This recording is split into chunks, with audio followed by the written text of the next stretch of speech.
Hey everyone, and welcome to my channel. So I've been working on the bag pattern that you asked me for, and here it is, my finished bag.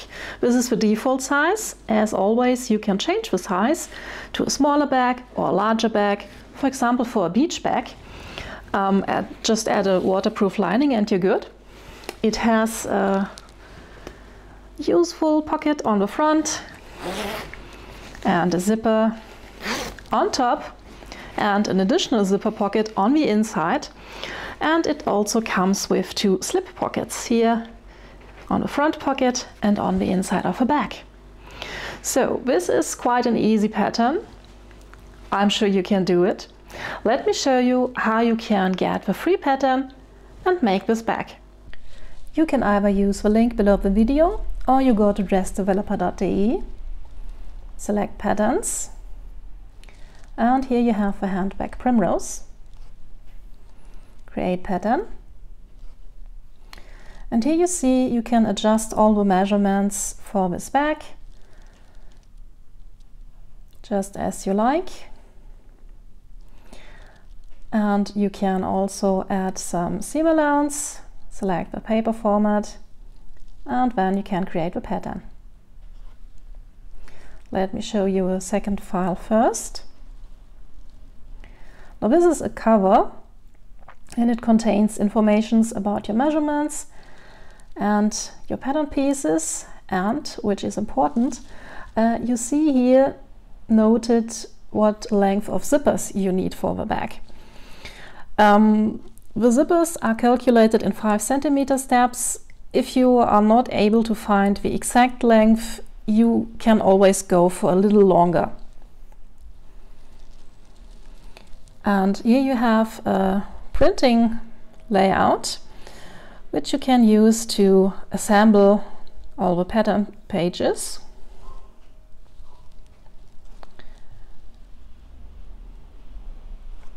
And here in the first file is set pattern, all ready for printing and assembling. You want to use very sturdy, non-stretch fabric. I am cutting the outer back piece and the handles and the facing piece out of some sturdy black denim.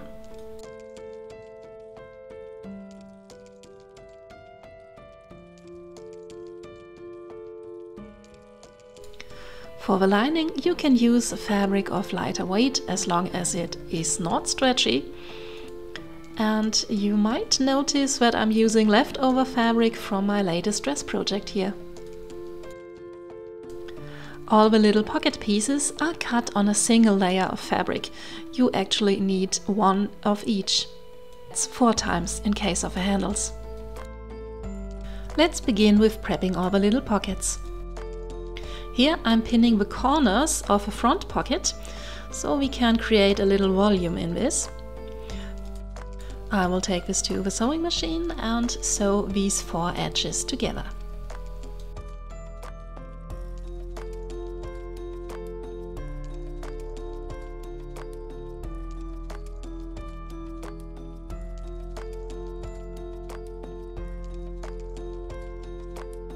When all 4 corners are sewn, we will fold the pocket lengthwise with the right sides facing each other. Where 2 corners meet, we fold 1 seam allowance to the right and the other seam allowance to the left to reduce bulk. Then I will sew all around, leaving an opening at the bottom. I will repeat this step with the pocket flap and the 2 slip pockets, minus the corner shenanigans, of course.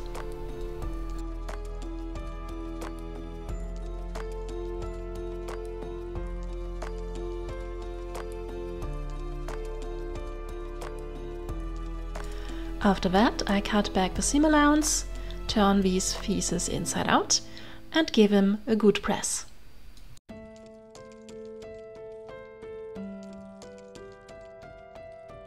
I'm using a folding tool to poke out the corners. You can use a pen or a knitting needle or something like that. Just don't use your scissors. You will create holes.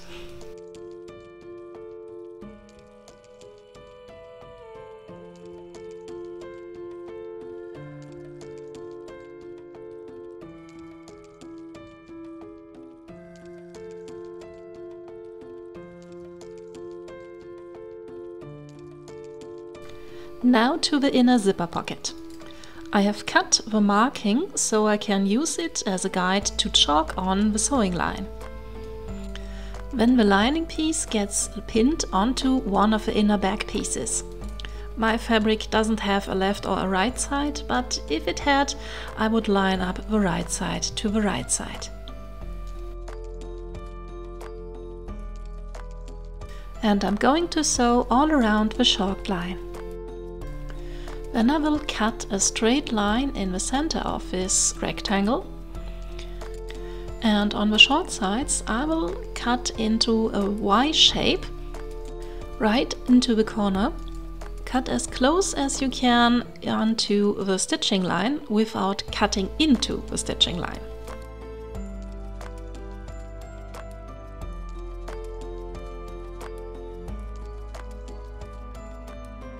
Now I can remove the pins and turn the whole thing through the hole inside out. Looks a bit like wrestling with a sea creature, but trust the process. Once everything behaves, give it a good press again. If there is too much tension in the corners, you might need to go back and cut these little corners a little bit further. Just be careful, you don't want to cut your seam.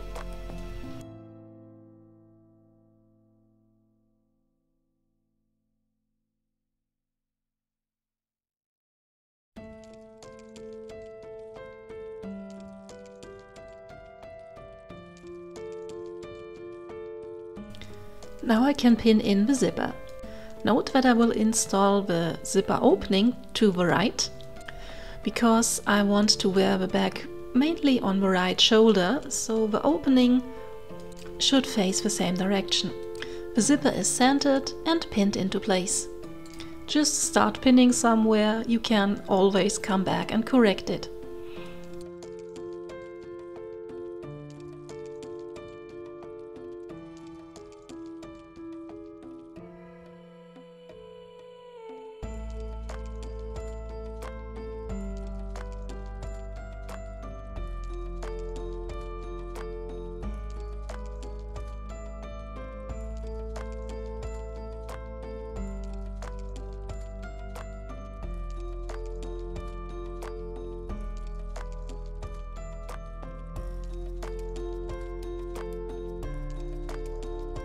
I sew the zipper in place with a zipper foot. With this foot I can go quite near to the edge and don't interfere too much with the zipper itself. When the needle comes into the range of a slider, I stop and bury the needle, lift the zipper foot up, and then I can move the slider out of the way.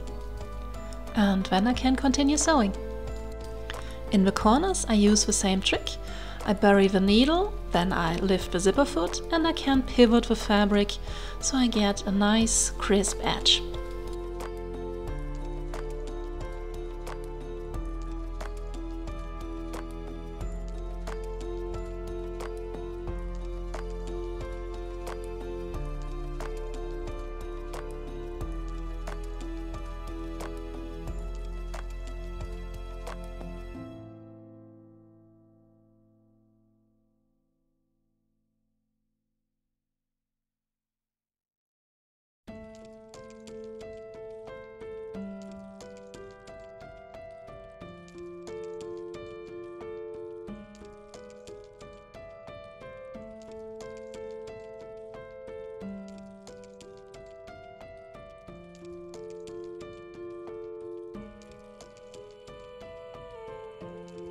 Be careful at the end of the zipper, because you see here the zipper teeth goes a bit under the fabric, and if I keep sewing I might break my needle. So I go very slowly and in fact using the hand wheel for the stitches exactly over this place.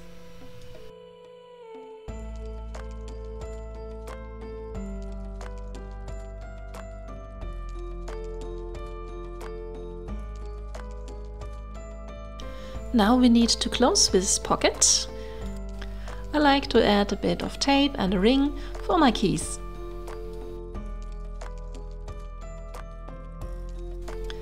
The inner pocket bag gets folded up and then sewn around. You only want to catch the pocket lining because otherwise the stitches would show on the outside or the inside of the bag. It's a bit confusing. We are working on the bag lining and the inside zipper pocket. I also divide the pocket bag with a short seam in the center, which will stop about 5 centimeters short to the top. On the other back piece we will put on the sliding pocket, and I place it with the opening to the bottom right onto the fabric. I will sew the 2 short sides and the bottom long side, and then I divide the pocket into thirds with 2 seams. With the lining prepared, we can add the top zipper and the facing. The opening of the zipper should face in the same direction as the inside zipper. The zipper is laid down with the bottom side onto the right side of the fabric and pinned in place. You want to open the zip all the way. Leave half to a centimeter space on the left side, so the zipper don't start exactly at the beginning. Nice shot of the top of my head. Are you counting my hair still? Now at the end we need to transition the zipper to the inside. We don't want the end of the zipper to be enclosed in the side seam, so about 5 to 2 centimeters away from the end we will bend the zipper to the inside.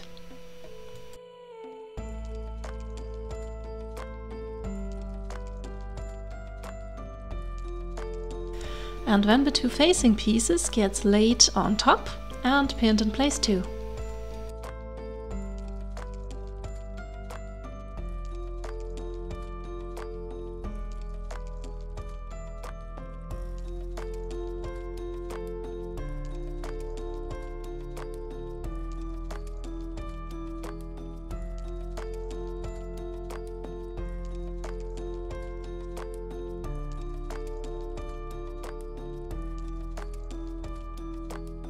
Then again with a zipper foot I can sew along this edge.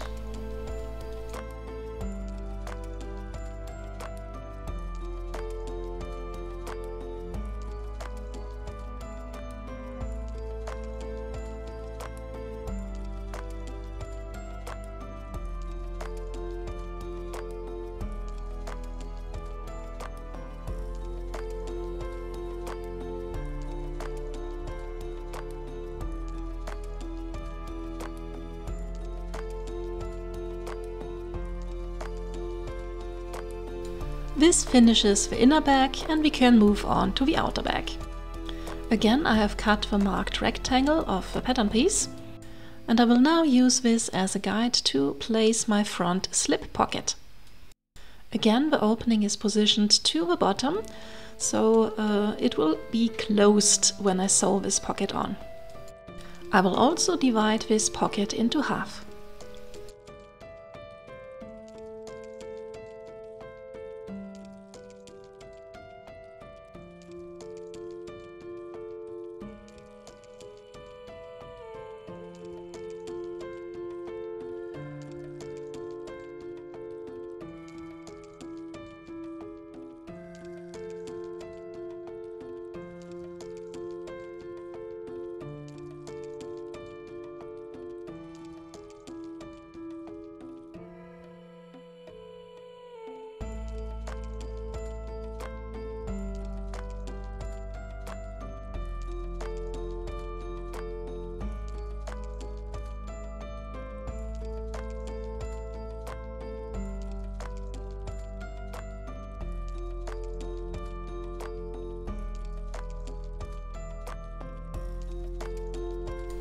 Then I can place the front pocket on top of this.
Again, I'm using a zipper foot to sew this on, and I'm trying to sew very close to the edge.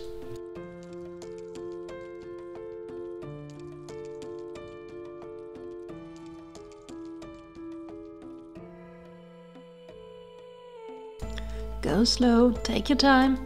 The corners can be a bit bulky, but trust me, it's not the end of the world if you sew a little puck in here.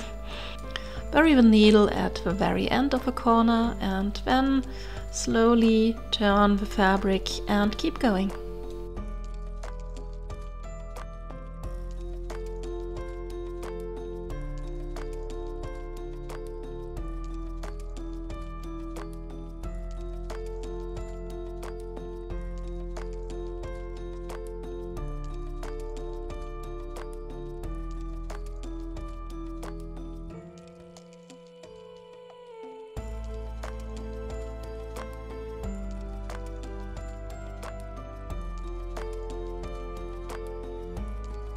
Installing the pocket flap should now be a piece of cake. Make sure that you fold the pocket to the inside, because you want to line the pocket flap up with the sewing line. This time the opening goes up, because that's where we are sewing. After sewing the flap in place, I will install some little snaps. You can use sew-on snaps, of course, and also a bit of Velcro if you want. Though I would sew on the Velcro before you install the pockets. These snaps are made by Prim, I think. And you simply poke a hole through the fabric, you don't cut the fabric. The caps of these snaps have a little tip on the top, and this tip is pushed through the hole in the fabric. Then you place a second piece on top and press them to fix them in place.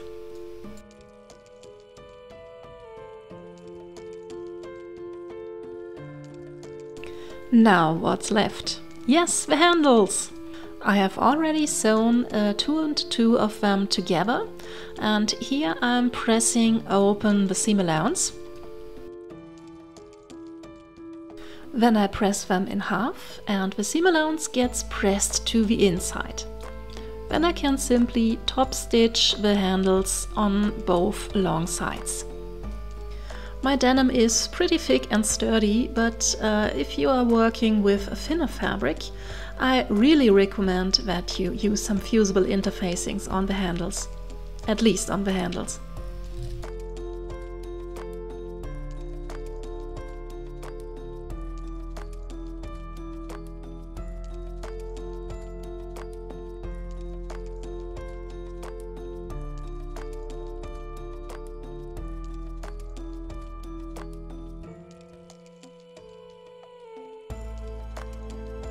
The placement of the handles is marked with some little notches in the fabric.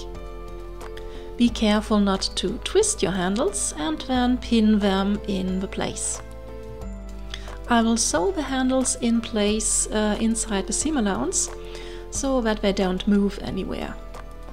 Yes, I know it is called an overhead shot, but this does not mean that anyone is interested in the back of your head. I should need to work on my overhead shots. I hear you. Now we can sew the outer and the inner back pieces together.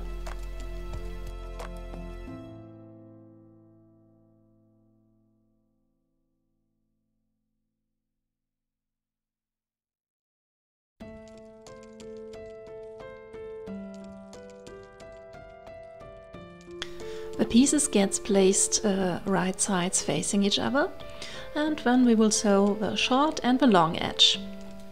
The cutout corners stay open. After that we can pull these corners open and close them again with the short edges. The seam allowance gets pressed open.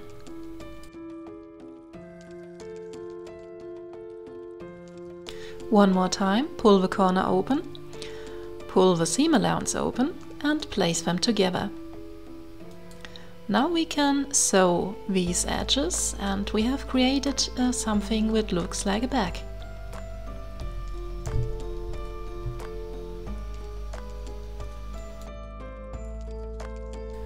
The inner bag gets the same treatment, and when we are ready to finish our bag. So the inner bag gets turned inside out and then placed inside of the outer bag. The side with a slip pocket faces the side with a front pocket. The handles are stuffed inside the bags. And then we simply pin all around, and then we will sew all around, leaving an opening between two of the handles.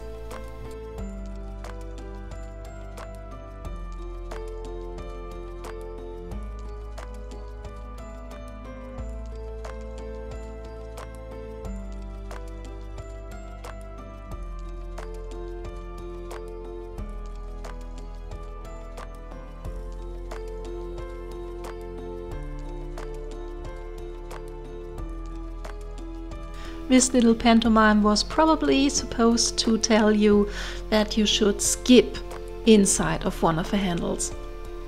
After all, we need to turn this bag inside out, right? So this is what I'm doing here. I have sewn the bag and I will now pull everything out through this opening.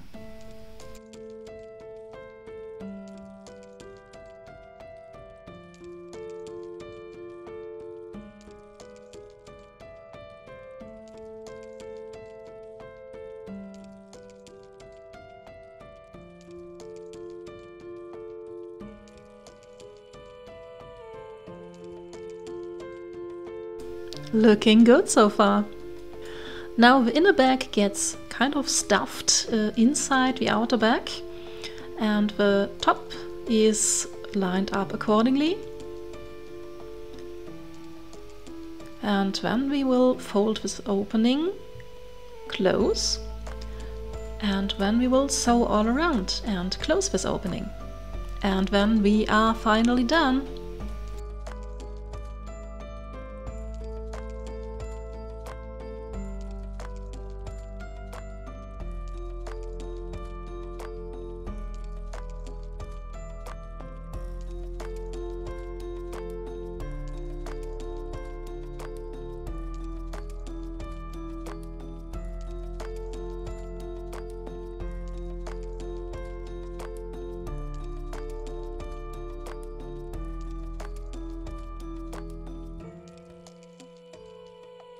So here's my little bag in all of its glory, and I must say I'm pretty pleased how it turned out.